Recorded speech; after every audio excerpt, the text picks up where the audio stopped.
నమస్తే, నా పేరు శ్రీనివాస్. జీ న్యూస్కి స్వాగతం. ముందుగా ముఖ్యాంశాలు చూద్దాం. ఢిల్లీ పర్యటనలో సీఎం చంద్రబాబు నాయుడు రాష్ట్రానికి ప్రత్యేక సాయం చేయాలని కేంద్ర హోంమంత్రి అమిత్ షాను కోరిన బాబు. చంద్రబాబు విడుదల చేస్తున్న శ్వేతపత్రాలన్నీ అసత్యాలే అన్న మాజీ మంత్రి పేర్ని నాని. పూర్తిస్థాయి బడ్జెట్ కూడా ప్రవేశపెట్టలేని దుస్థితిలో చంద్రబాబు అనుభవం ఉందని ఎద్దేవా.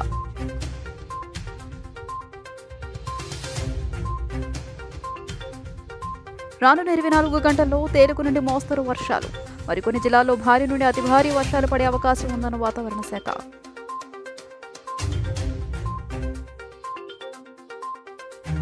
మాజీ మంత్రి రోజాను సెల్ఫీ అడిగిన పారిశుద్ధ్య కార్మికురాలు దూరంగా ఉండి తీసుకోవాలని రోజా చెప్పడంతో వైరల్ అవుతున్న వీడియో. కేంద్రం ఈ నెల 23న ప్రవేశపెట్టే బడ్జెట్లో రాష్ట్రానికి ప్రత్యేక సాయం చేయాలని ముఖ్యమంత్రి చంద్రబాబు కేంద్ర హోంమంత్రి అమిత్ షాను కోరారు. విభజన చట్టంలోని సమస్యలను వేగంగా పరిష్కరించాలని విజ్ఞప్తి చేశారు. రాష్ట్ర ప్రజల ఆకాంక్షలను కలిసికట్టుగా నెరవేరుస్తామని అమిత్ షాతో భేటీ తర్వాత చంద్రబాబు ఎక్స్లో పోస్ట్ చేశారు. రాష్ట్ర విభజన గత 5 ఏళ్ల వైఎస్ఆర్సీపీ విధ్వంస పాలనలో తీవ్రంగా దెబ్బతిన్న ఆంధ్రప్రదేశ్ను గట్టెక్కించేందుకు కేంద్ర సాయం కోరుతున్న చంద్రబాబు బడ్జెట్లో రాష్ట్రానికి తగిన ప్రాధాన్యం దక్కేలా ప్రయత్నాలు కొనసాగిస్తున్నారు. గత రాత్రి ఢిల్లీ వెళ్లిన ఆయన కృష్ణ మీనన్ మార్గాని నివాసంలో కేంద్ర హోంమంత్రి అమిత్ షాలను కలిశారు. ఆర్థిక మంత్రి పయ్యావుల కేశవ్, కేంద్ర మంత్రులు Kinjarapu Rammohan Naidu, Pemmasani Chandrasekhar, TDP parliamentary party నాయకుడు లావు శ్రీకృష్ణదేవరాయలు కూడా సమావేశంలో పాల్గొన్నారు. గంటకు పైగా భేటీ సాగింది. ఈ నెల 23న ప్రవేశపెట్టే కేంద్ర బడ్జెట్లో ఆంధ్రప్రదేశ్ పునర్నిర్మాణం కోసం కూటమికి ఘన విజయం అందించిన ప్రజల ఆకాంక్షలు నెరవేర్చేలా కేటాయింపులు జరపాలని విజ్ఞప్తి చేశారు. ప్రజలకు నిత్యావసర సరుకులు అందుబాటులోకి తెచ్చేందుకు కూటమి ప్రభుత్వం పనిచేస్తుందని ఎమ్మెల్యే సుజనా చౌదరి పేర్కొన్నారు. రైతు బజార్ల ద్వారా కూరగాయలతో పాటు కందిపప్పును మార్కెట్ ధర కంటే తక్కువగా అందిస్తున్నామని వివరించారు. ప్రజలు రైతు బజార్లో కొనుగోలు చేసి సద్వినియోగం చేసుకోవాలని సూచించారు.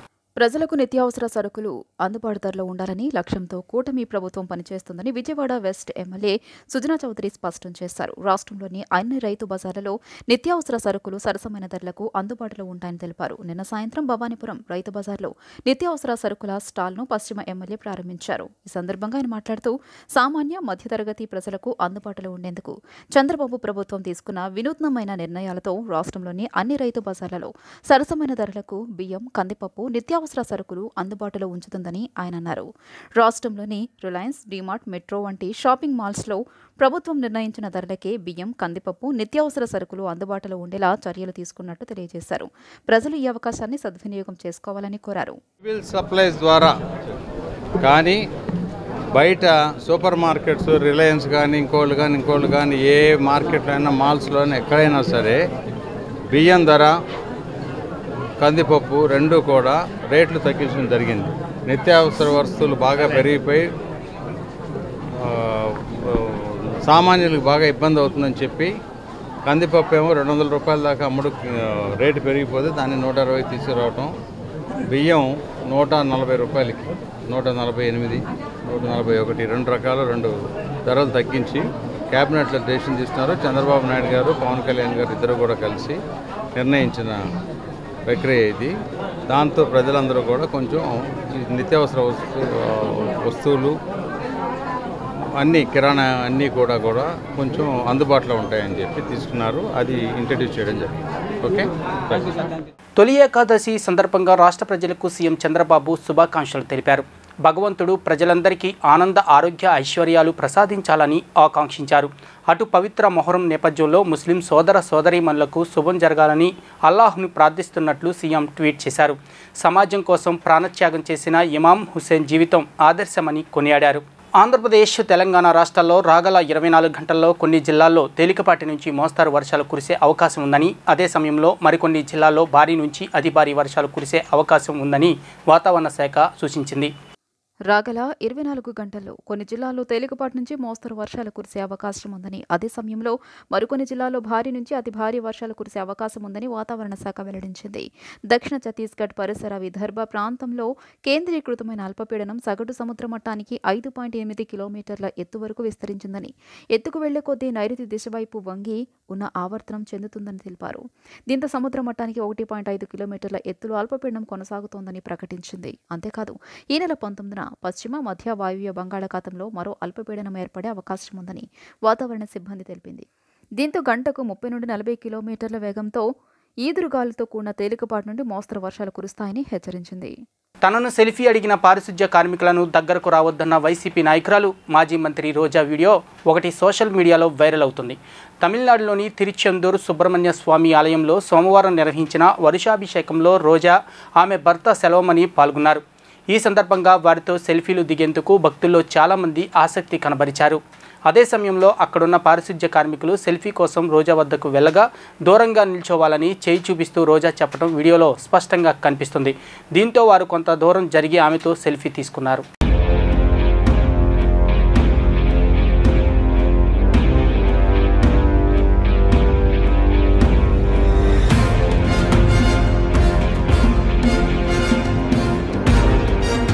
ప్రజారోగ్యంపై ఎన్డీఏ సర్కార్ తీవ్ర నిర్లక్ష్యం ప్రదర్శిస్తుందని వైసీపీ మాజీ ఎమ్మెల్యే మొండితోక జగన్మోహన్ రెడ్డి ధ్వజమెత్తారు. తాడేపల్లిలోని పార్టీ కేంద్ర కార్యాలయంలో ఏర్పాటు చేసిన విలేకరుల సమావేశంలో ఆయన మాట్లాడారు. ప్రజారోగ్యాన్ని ప్రభుత్వం పూర్తిగా విస్మరించడంతో రాష్ట్రంలోని చాలా జిల్లాల్లో డయేరియా ప్రాణాంతకంగా పరిణమిస్తుందన్నారు. ప్రభుత్వం ఎలాంటి నివారణ చర్యలు చేపట్టకపోగా డయేరియా నుంచి ప్రజలను కాపాడటం లేదన్నారు. చివరకు కనీసం రక్షిత మంచినీటిని కూడా సరఫరా చేయలేకపోతుందని ఆవేదన వ్యక్తం చేశారు. గుంటూరు, విజయవాడలలో మొదలైన డయేరియా క్రమంగా అన్ని జిల్లాల్లో వ్యాపిస్తుందని, సోమవారం కర్నూలు జిల్లాలో జ్యోతి అనే 4 ఏళ్ల పాప చనిపోయిందని, మరణాల సంఖ్య కూడా రోజురోజుకు పెరిగిపోతుందని ఆందోళన వ్యక్తం చేశారు. ప్రభుత్వం యుద్ధ ప్రాతిపదికన డయేరియాను అరిగొట్టేందుకు చర్యలు తీసుకోవాలని కోరారు. ఈ రోజున అతిసార వ్యాధి అనేది అందరికీ తెలిసిందే. దాని పట్ల తీసుకోవాల్సిన జాగ్రత్తలు కూడా తెలుసుకోవాలి, ఆరోగ్యాన్ని కాపాడుకోవాలి. అలాంటి పరిస్థితుల్లో రక్షిత మంచినీటి ద్వారా డయేరియా ప్రబలిపోవడం చాలా ఆశ్చర్యాన్ని కలగజేస్తుంది. దృష్టి అంతా రాజకీయ కక్ష సాధింపు చర్యలే తప్ప ప్రజారోగ్యం పట్ల ఏ విధమైనటువంటి బాధ్యత లేదని సుస్పష్టంగా తెలుస్తోంది. దానికి గల కారణం లాస్ట్ మంత్ మొదలైనటువంటి డయేరియా ఇప్పటికీ కూడా రాష్ట్రంలో కొనసాగుతుంది. చాలా ఊళ్ళల్లో, కాకినాడ కావచ్చు, ఎన్టీఆర్ జిల్లా జగ్గైపేట కావచ్చు, విజయవాడ మొగలరాజపురం కావచ్చు, గుంటూరులో మొదలైంది. ఇది గుంటూరు నుంచి తిరుపతి కావచ్చు, కర్నూలు కావచ్చు, ఇలా అన్ని చోట్ల, కడప కావచ్చు, తూర్పుగోదావరి కావచ్చు, నెల్లూరు కావచ్చు, ఈ అన్ని జిల్లాల్లో కూడా ఇప్పుడు డయేరియా కనపడతాను. నిన్న సుంకేశ్వరిలో 4 సంవత్సరాల పిల్ల చనిపోయింది. జ్యోతి అనే అమ్మాయి చనిపోయింది డయేరియాతోటి. అంతకుముందు 2 సంవత్సరాల అమ్మాయి. ఇది ప్రభుత్వ లెక్కల ప్రకారం పైకి కనపడుతుందే, కానీ సమాజంలో ఎంత ఉందో కూడా చూడాలి. మేమేమంటామంటే దీన్ని టిప్ ఆఫ్ ఐస్బర్గ్. ఒక గ్లాసు నీళ్ళలో ఒక మంచుగడ్డనేస్తే దాని పైనే కనపడుతుంది, కిందంతా కనపడదు. అట్లనే ఇప్పుడు మనకు కనపడే కేసులు టిప్ ఆఫ్ ఐస్బర్గ్ మాత్రమే. ఇంకా సమాజంలో ఎంత మేరకు డయేరియా ప్రబలి ఉందనేది మీ విజ్ఞతకే వదిలేస్తున్నా. దీన్ని కంట్రోల్ చేయగలిగిన యంత్రాంగం ఉన్నప్పటికీ మనం వినియోగించుకోకపోవడం, ముందు జాగ్రత్త చర్యలు తీసుకోకపోవడం, ఏ విధంగా దీన్ని అరికట్టాలనే దాని మీద దృష్టి పెట్టకపోవడం వల్లనే ఈవేళ డయేరియా ఇలా విజృంభిస్తాను. రాష్ట్ర ముఖ్యమంత్రి చంద్రబాబు విడుదల చేస్తున్న శ్వేతపత్రాలన్నీ కూడా అసత్యాలతో కూడినవేనని, వాటిలో ఒక్కటైనా నిరూపించే దమ్ము ప్రభుత్వానికి ఉందా అని మాజీ మంత్రి పేర్ని నాని ప్రభుత్వంపై ధ్వజమెత్తారు. పూర్తి స్థాయి బడ్జెట్ కూడా ప్రవేశపెట్టలేని దుస్థితిలో చంద్రబాబు అనుభవం ఉందని ఎద్దేవా చేశారు. రాష్ట్రం అప్పులపై వారు చేసిన విష ప్రచారం మొత్తం అవాస్తవమన్న విషయం బయటపడుతుందనే భయంతోనే పూర్తి స్థాయి బడ్జెట్ గురించి చంద్రబాబు ప్రభుత్వం ఆలోచన కూడా చేయటం లేదని అన్నారు. తాడేపల్లి పార్టీ కేంద్ర కార్యాలయంలో మంగళవారం ఏర్పాటు చేసిన విలేకరుల సమావేశంలో ఆయన మాట్లాడారు. రాష్ట్రానికి బడ్జెట్ కూడా ప్రవేశపెట్టలేని దుస్థితిలో చంద్రబాబు ఉన్నారన్నారు. దేశంలో ఇది ఎక్కడైనా ఉందా అని ప్రశ్నించారు. ఇదేనా మీ అనుభవం? ఇంతకు మించి మీకు చేత కాదా అని ఎద్దేవా చేశారు. ఎన్నికలకు ముందు పవన్ కళ్యాణ్ షణ్ముఖ వ్యూహం, చంద్రబాబు సూపర్ 6 అని ఊదరగొట్టారు. వాటికి ఎంత నిధులు కేటాయిస్తారనేది బడ్జెట్లో పెట్టాలి. అలా పెట్టడం లేదంటే అర్థమేంటి? ఈ ఏడాది వాటి అమలు హుష్కాకి అంటూ వ్యాఖ్యానించారు. అదే ఆర్డినెన్సో ఓట్ ఆన్ అకౌంట్ అయితే గుట్టుచప్పుడు కాకుండా ఇలాంటి అంశాలు పాస్ చేసుకోవచ్చు. దాంట్లో అప్పులు చూపించాల్సిన పని లేదు. పథకానికి అలాట్మెంట్ కూడా చూపించనక్కర్లేదని అన్నారు. ఇది ప్రజలను నమ్మిస్తూ కాలం వెళ్లదీసే కార్యక్రమం తప్పితే మరొకటి కాదన్నారు. పరిపాలన చేతకాలనిదనేది తేలిపోతుంది అని వివరించారు. మంత్రుల మధ్య కూడా సమన్వయం లేదన్నారు. ఎవరి శాఖ ఏంటో తెలియని విధంగా ప్రవర్తిస్తున్నారని విమర్శించారు. పథకాల విషయానికొస్తే ఉచిత ఇసుకు కొండెక్కేసింది. పెన్షన్ డబ్బులు ఇవ్వడం తప్ప మరేమీ చేయలేదన్నారు. మైనింగ్ విషయంలో ఇచ్చిన శ్వేతపత్రం కూడా అసత్యాలతో కూడినదని అన్నారు. మైనింగ్లో మీకంటే అత్యధిక ఆదాయం జగన్ హయాంలో వచ్చిందన్నారు. శ్వేతపత్రాల విడుదల సందర్భంగా వైఎస్ జగన్ను తిట్టడం, విమర్శించడం తప్పితే మరేమీ చేయడం లేదన్నారు. ఆంధ్రప్రదేశ్ రాష్ట్ర ముఖ్యమంత్రిగా నారా చంద్రబాబు నాయుడు గారు, అట్లాగే ఆయన సహచర మంత్రివర్గం ఏర్పడి సుమారుగా 35 రోజులు పూర్తయింది. ఈ 35 రోజుల్లో 40 ఏళ్ల అనుభవం ఉన్నటువంటి, అపార అనుభవం ఉన్నటువంటి, రాజకీయ అనుభవం ఉన్నటువంటి, తనుగా భారతదేశంలో నా అంత అనుభవజ్ఞుడు ఎవరూ లేరని చెప్పి స్వయం ప్రకటిత అనుభవదారుగా చంద్రబాబు నాయుడు గారు తనకు తాను ప్రకటించుకుంటుంటారు. అంత అపార అనుభవం ఉన్నటువంటి, లేదా ముఖ్యమంత్రిగా విశేష అనుభవం గడించాను, నా అంత అనుభవం ఉన్నటువంటి, లేతే నేను పనిచేసిన అన్ని రోజులు పనిచేసిన ముఖ్యమంత్రి కూడా ఎవరూ లేరని చెప్పని చెప్పుకునేటువంటి నారా చంద్రబాబు నాయుడు గారు ఎక్కి 35 రోజులైతే ఈ ఆంధ్రప్రదేశ్ రాష్ట్రంలో ఈ 35 రోజుల్లో ఏం మారింది? కొత్తగా ప్రభుత్వం వడివడిగా తన అపార అనుభవంతో ఏం అడుగులు ముందుకేయించారు? ఈ 35 రోజుల్లో సంపద సృష్టించటం మొదలుపెట్టి ఏం సంపద చిగుళ్ళు వచ్చినాయి, ఏం సంపద మొగ్గలు వచ్చినాయి అనేది ఒక్కసారి వెనక్కి తీసుకుని మనం ఈ 35 రోజులు చూసుకుంటే, 35 రోజులు కూడా ఆంధ్ర రాష్ట్ర ప్రజలకు ఒరిగింది ఏంటయ్యా అంటే పెన్షన్ డబ్బులు చేతిలో పట్టడం తప్పితే మరొక్క పని జరిగిన పరిస్థితి లేదు. సరే 35 రోజులకే జరిగిపోతాయి అంటే జరిగిపోతాయి అనట్లేదు. గత 20 సంవత్సరాలుగా జేకే గోజరియు కరాటీ అకాడమీ ద్వారా ఎంతోమంది పిల్లలకు ఉత్తమ శిక్షణ అందించామని బ్లాక్ బెల్ట్ 6th డాన్ CH Mahesh Babu, black belt 4th డాన్ పి హర్ష తెలిపారు. విజయవాడతో పాటు పలుచోట్ల తమకు ఇండోర్ శిక్షణ కేంద్రాలు ఉన్నాయని ఆయన చెప్పారు. పిల్లలకు బెస్ట్ కోచింగ్తో పాటు మంచి ఫెసిలిటీస్ ఇవ్వడానికి తాము ఎప్పుడూ ప్రాధాన్యత ఇస్తామని పేర్కొన్నారు.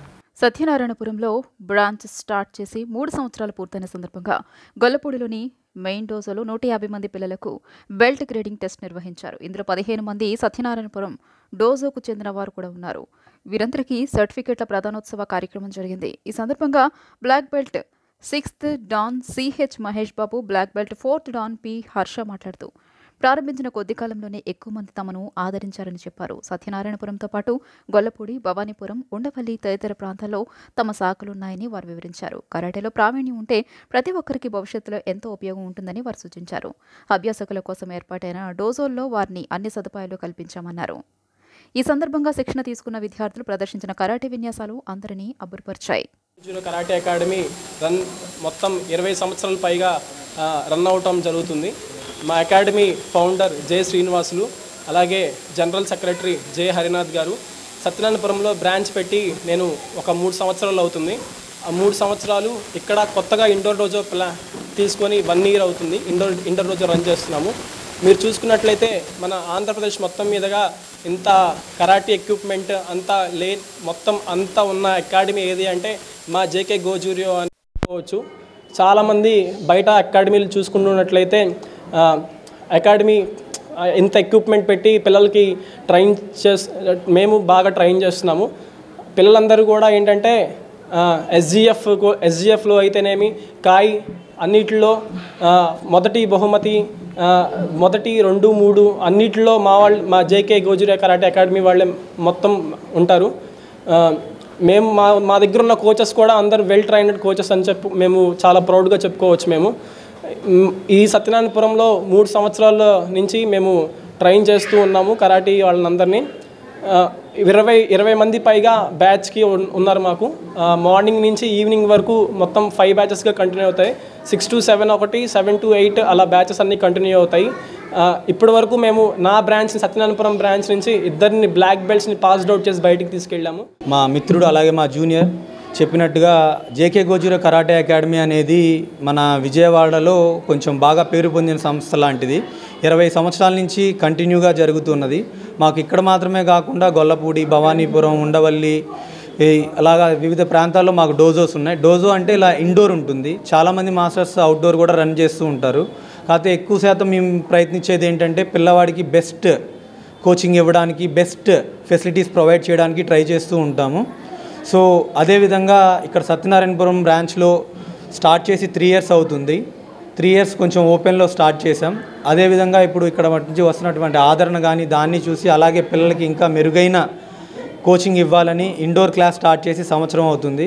సంవత్సరం అయిన తక్కువ టైంలోనే ఇక్కడి నుంచి ఆదరణ కూడా చాలా బాగుంది. అలాగే ఇక్కడ ఉన్నటువంటి వాళ్ళందరూ ఈ సద్వినియోగాన్ని ఉపయోగించుకుంటారని సత్యనారాయణపురం ఈ చుట్టుపక్కల వాళ్ళందరూ ఇటువంటి ఆర్ట్స్ అనేది చాలా ఉపయోగకరంగా ఉంటుంది. అదేవిధంగా SGF, కాయ్ ఇలాంటి వాటిల్లో ఎక్కువ శాతంగా మా పిల్లలు పార్టిసిపేట్ చేస్తూ ఉంటారు.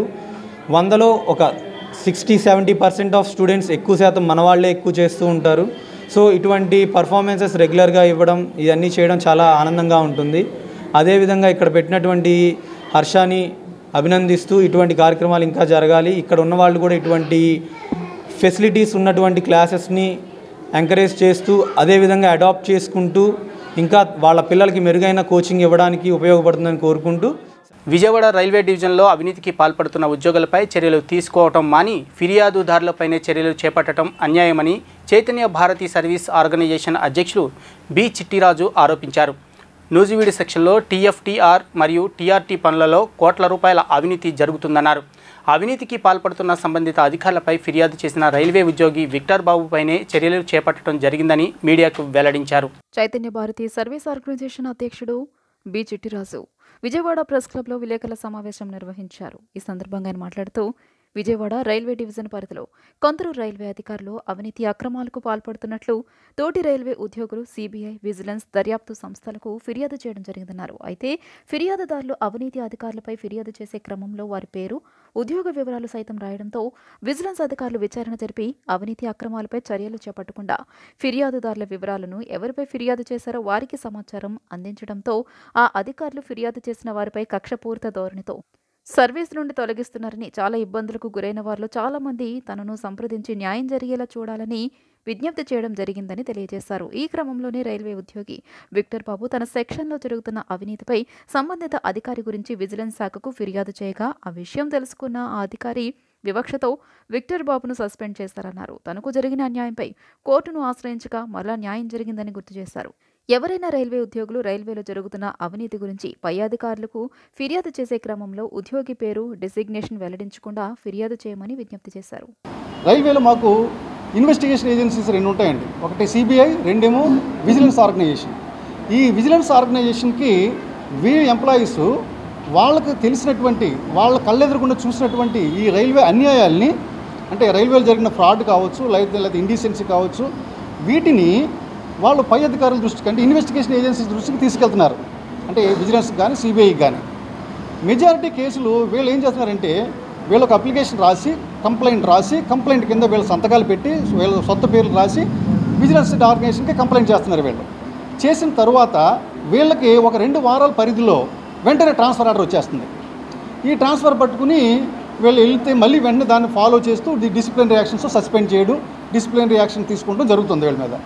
ఏంట్రా ఇదంతా కారణం అని వాళ్ళు నేను అడిగితే మీరేం తప్పులు చేశారంటే మేమేం తప్పు చేయలేదు సార్ అని చెప్పేవారు. కానీ వాళ్ళ బ్యాక్గ్రౌండ్ అంతా నేను బాగా క్షుణ్ణంగా పరిశీలిస్తే నాకు అర్థమైంది ఏంటంటే వాళ్ళ దగ్గర నుంచి వాళ్ళు ఈ ట్రాన్స్ఫర్ రావడానికి ముందుగా విజిలెన్స్ ఆర్గనైజేషన్కి కంప్లైంట్ చేసేవారు.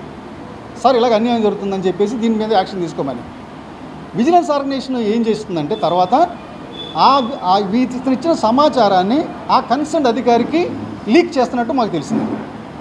ఎప్పుడైతే ఆ కన్సర్న్ అధికారికి లీక్ అయిందో, అతని మీద ఫిర్యాదు వెళ్ళినట్టు తెలిసిందో, వెంటనే అధికారి ఏం చేస్తున్నాడు, ఇతని కింద పనిచేసి ఉద్యోగే కనుక వెంటనే ఇతన్ని బదిలీ చేసేస్తున్నాడు. ఇటువంటి బదిలీలు ఈ మన విజయవాడ డివిజన్లో చాలా ఎక్కువగా జరిగినాయి. అవి నా నోటీస్కి వచ్చినాయండి. అవన్నీ కూడా నాకు కోర్టు ఆర్డర్ ప్రకారంగా 2016లో గ్రేడ్ 2, 2018లో గ్రేడ్ 1 ప్రమోషన్ ఇవ్వాల్సి ఉంది. గ్రేడ్ 2 ప్రమోషను సూటబిలిటీ ప్రకారం ఇస్తారు. గ్రేడ్ 1 ప్రమోషన్ ఇవ్వడానికి వాయిస్ టెస్ట్ కండక్ట్ చేసి ఇస్తారు. ఈ వాయిస్ టెస్ట్ కండక్ట్ చేసి నాకు ఫేవరబుల్ రిపోర్ట్ ఇచ్చి గ్రేడ్ 1 నాకు ప్రమోషన్ ఇవ్వడానికి ఉపాధ్యాయ డిఈఎన్ గారు నన్ను 10,000 లంచం అడగటం జరిగింది. ఈ 10,000 లంచం నాకు ఇవ్వటం ఇష్టం లేక నేను ఎవరని చెప్పాను. ఇదే విషయాన్ని నేను విజిలెన్స్ వారికి మే నెల 17వ తారీఖున నీ కంప్లైంట్ రాస్తే ఈ యొక్క కంప్లైంట్ని విజిలెన్స్ సికింద్రాబాద్ వాళ్ళు మరి సంబంధిత అధికారులకి చేరవేయటం ద్వారా వారు వెంటనే ఈ యొక్క వైవా టెస్ట్ని మే 23వ తారీఖున కండక్ట్ చేశారు. తదుపరి 45 రోజుల తర్వాత నేను టెస్ట్ ఫెయిల్ అయినట్టుగా, వాయిస్ టెస్ట్ అనేది అదే రోజున చెప్పేయచ్చండి, ఇదేం ఎగ్జామ్ కాదు, అదే రోజున చెప్పొచ్చు. కేవలం నేను 10,000 లంచం ఇవ్వలేదనేటువంటి కోపంతో మరియు విజిలెన్స్ కంప్లైంట్ చేసేటువంటి కోపంతో 45 రోజుల తర్వాత నేను ఫెయిల్ అయినట్టుగా నాకు రిజల్ట్ ఇచ్చారు. రాజ్యసభ సభ్యులు వైఎస్ఆర్సీపీ నేత విజయసాయిరెడ్డి ఆంధ్రప్రదేశ్ దేవాదాయ శాఖ డిపార్ట్మెంట్ కమిషనర్ సత్యనారాయణను టార్గెట్ చేస్తూ అనుచిత వ్యాఖ్యలు చేయడాన్ని తీవ్రంగా ఖండిస్తున్నట్లు Andhra Pradesh temples employees welfare association ప్రతినిధులు పేర్కొన్నారు. నిబద్ధత, నిజాయితీ కలిగిన వ్యక్తిపై పిచ్చి ప్రేలాపలు పేలితే సహించబోమంటూ వార్నింగ్ ఇచ్చారు. విజయసాయిరెడ్డిపై ఆరోపణలు చేసింది దేవాదాయ శాఖ కమిషనర్ కాదన్న నగ్న సత్యాన్ని గ్రహించాలంటూ హితవు పలికారు. Andhra Pradesh temples employees welfare association ఆధ్వర్యంలో విజయవాడ ప్రెస్ క్లబ్లో పాత్రికేయుల సమావేశం జరిగింది. ఈ సమావేశంలో పాల్గొన్న అసోసియేషన్ అధికార ప్రతినిధి కోగంటి రవికుమార్ అసోసియేషన్ సభ్యులకు కె రాజగోపాల్ మీడియాతో మాట్లాడుతూ రాజ్యసభ సభ్యులు విజయసాయిరెడ్డి తమ దేవాదాయ శాఖ కమిషనర్ సత్యనారాయణపై అసందర్భ వ్యాఖ్యలు చేయడాన్ని తీవ్రంగా పరిగణిస్తున్నట్లు వెల్లడించారు. తమ శాఖకి చెందిన అసిస్టెంట్ కమిషనర్ శాంతి, ఆమె మాజీ భర్త మదన్ మోహన్ కు సంబంధించిన వ్యక్తిగత విషయాల్లో దేవాదాయ శాఖ కమిషనర్ కు సంబంధం ఏంటని ప్రశ్నించారు. తమ డిపార్ట్మెంట్కు చెందిన అసిస్టెంట్ కమిషనర్ శాంతిపై శాఖాపరమైన చర్యలు తీసుకోవాలని ఆమె మాజీ భర్త మదన్ మోహన్ దేవాదాయ శాఖ కమిషనర్ను సంప్రదిస్తే వ్యక్తిగత విషయాలకు శాఖకు సంబంధం లేదని సున్నితంగా తిరస్కరించిన సంగతి గుర్తుంచుకోవాలన్నారు. మదన్ మోహన్ ఫిర్యాదు బయటకు ఏ విధంగా బహిర్గతమైందో విజయసాయిరెడ్డి తెలుసుకోవాలన్నారు. అలా కాకుండా తమ శాఖ కమిషనర్ను టార్గెట్ చేస్తూ అనుచిత వ్యాఖ్యలు చేయడం సిగ్గుచేటన్నారు. ఈ రాష్ట్రంలో రాక్షస పాలన పోయి ప్రజాపాలన వచ్చిందన్న సంగతి గుర్తుంచుకోవాలని పేర్కొన్నారు. దేవాదాయ శాఖ కమిషనర్కు విజయసాయిరెడ్డి బేషరతుగా క్షమాపణ చెప్పాలని డిమాండ్ చేశారు. విజయసాయిరెడ్డి గారు రాజ్యసభ సభ్యులు, పెద్దలు నోటికి వచ్చినట్టుగా ఆ యదవ కమిషనర్కి బుద్ధి లేదా అని నోటికి వచ్చినట్టు మాట్లాడుతున్నారు ఆయన. ఇది అసలు ఎంత మాత్రం సబబు కాదు. అసలు వాస్తవంగా మదన్మోహన్ గారు మా కమిషనర్ గారిని కలిస్తే ఇది మాకు సంబంధించిన ఇష్యూ కాదు, నువ్వు బయటికి వెళ్ళి కోర్టుకి వెళ్ళిపోమని చెప్పారు. ఆయన చెప్పితే ఆయన అసలు కనీసం కాగితం కూడా తీసుకోవాలా. అది ఈ మదన్మోహన్ గారు పేపరు ఎక్కడ తయారు చేశారో, అది పత్రికా వాళ్ళకి ఎలా వచ్చిందో తెలియదు.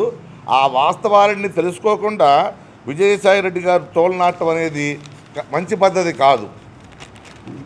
అలాగే ఇంకా ఆయన మా కమిషనర్ గారి కింద వేల మంది పనిచేస్తూ ఉంటారు. సీనియర్ ఐఏఎస్ ఆఫీసరు ఆయన 3 సార్లు అత్యున్నతమ అవాస్కర్లు కూడా తీసుకున్న వ్యక్తి. ఆయన్ని పట్టుకుని వీడి తలకాయ మీద, వీడికి మెడకాయ మీద తలకాయ లేదు, వీడికి వెధవ, బుద్ధి లేని వెధవ అని మాట్లాడి, అంతేకాకుండా ఎలక్ట్రానిక్ మీడియాలో పనిచేసే విలేకరుల మీద కూడా ఆయన ఇష్టం వచ్చినట్టుగా వాళ్ళ పేర్లతో, ఆ పేర్లు ఏదో ఆ పేర్లు కూడా అందరూ తెలుసు అందరికీ. వాళ్ళు ఏం చేస్తారంటే, వాళ్ళని ఏం చేస్తారండి మీరు, ఏ పాత్రికేయ రంగంలో వచ్చినప్పుడే కుటుంబాలని, త్యాగాలని, ప్రాణాలని వదిలేసి వచ్చి వాస్తవాలను ప్రజెంట్ కష్టపడుతూ ఉంటారు. వాళ్ళని మీ రౌడీజం ఏం చేస్తుంది, మీ గుండాయిజం ఏం చేస్తుంది వాళ్ళని. కొన్ని సంఘటనల నేపథ్యంలో మా కమిషనర్ శ్రీ సత్యనారాయణ గారి మీద పెద్దల సభ అనే ఒక రాజ్యసభ సభ్యుడు శ్రీ విజయసాయిరెడ్డి గారు చాలా అనుచితంగా మాట్లాడారు. ఆ విషయం మా అందరి మనసులను కలిచివేసింది. మమ్మల్నే కాకుండా మీడియాని కూడా ఆయన ఇష్టం వచ్చినట్టు తోలనాటం అనేది చాలా ఇబ్బందికరమైనటువంటి పరిస్థితి సృష్టించింది. ఈ ఆంధ్రప్రదేశ్లో ఉన్నటువంటి అన్ని శాఖలు వేరు, మా దేవాదాయ శాఖ వేరు. మా దేవాదాయ శాఖ ప్రభుత్వ నిధుల సహాయంతో నడవడం లేదు, స్వయం ప్రతిపత్తి గల శాఖ. ఈ శాఖ స్వయం ప్రతిపత్తిని కాపాడడానికి మా కమిషనర్ గారు సాయశక్తిలా కృషి చేస్తున్నారు. వారు మా ఎంప్లాయీస్లో ఉన్నటువంటి చిన్న స్థాయి ఉద్యోగులు కూడా సాధారణంగా పిలిచి మాట్లాడి అతని యొక్క సమస్యలు ఎవరు ఉంటాయో తెలుసుకుని అవి పరిష్కారం చేసే వరకు కూడా అప్పటికప్పుడు పరిష్కారం చేస్తారు. అలాంటి ఉన్నతమైన వ్యక్తిత్వం గల వ్యక్తి మా కమిషనర్ గారు. జీ న్యూస్ ముగించే ముందు ముఖ్యాంశాలు మరోసారి చూద్దాం. ఢిల్లీ పర్యటనలో సీఎం చంద్రబాబు నాయుడు రాష్ట్రానికి ప్రత్యేక సాయం చేయాలని కేంద్ర హోంమంత్రి అమిత్ షాను కోరిన బాబు. చంద్రబాబు విడుదల చేస్తున్న శ్వేతపత్రాలన్నీ అసత్యాలే అన్న మాజీ మంత్రి పేర్ని నాని. పూర్తిస్థాయి బడ్జెట్ కూడా ప్రవేశపెట్టలేని దుస్థితిలో చంద్రబాబు అనుభవం ఉందని ఎద్దేవా.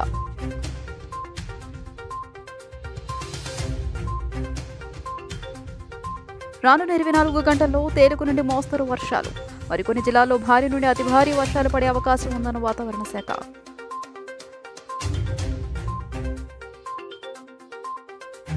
మాజీ మంత్రి రోజాను సెల్ఫీ అడిగిన పారిశుద్ధ్య కార్మికురాలు దూరంగా ఉండి తీసుకోవాలని రోజా చెప్పడంతో వైరల్ అవుతున్న వీడియో. జీ న్యూస్ ఇంతటితో సమాప్తం. తిరిగి ప్రసారమయ్యే కార్యక్రమంలో మళ్ళీ కలుద్దాం. అంతవరకు సెలవు. నమస్కారం.